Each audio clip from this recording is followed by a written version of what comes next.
Hey guys, check this out. This is at the European Parliament on October 12th, and it seems like everybody's pretty much just fed up and pissed off, frankly.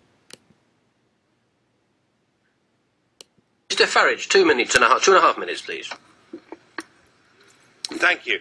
Well, Mr. Barroso, I'm always prepared to accept I might be wrong, and I thought the democratic revolution against this Euro lunacy was confined to Northern Europe. But now we see that Slovakia have joined it, and I must say, what a wonderful result that was last night in Slovakia. I'm sure many of you here will agree. And it's produced, I think, the quote of the crisis.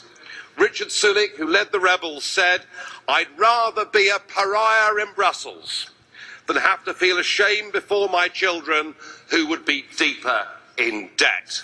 Well, I know how he feels, because I've been somewhat of a pariah here, perhaps for the last 10 years.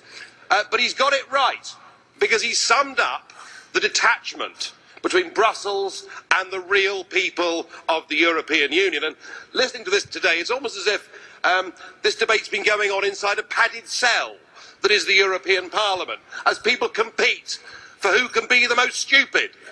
Who can be the most stupid? Who can waste the maximum amount of taxpayers' money? I really do think, as a political class, you're all wrong.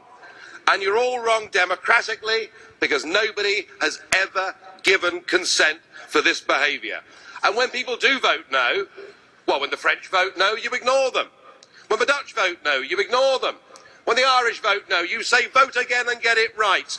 And when Slovakia vote no, well, we're told today it'll all be okay, because they can vote again this week until they get the right answer.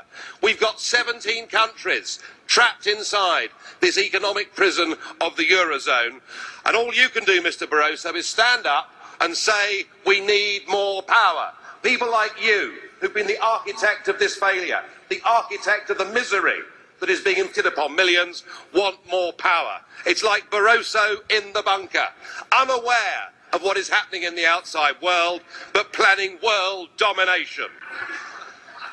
And in economic terms, it's getting madder and madder. I hear the new idea is that the bailout fund will be multiplied, geared up ×5 by the European Central Bank, so that you've got your 2 trillion, Mr. Verhofstadt. 2 trillion.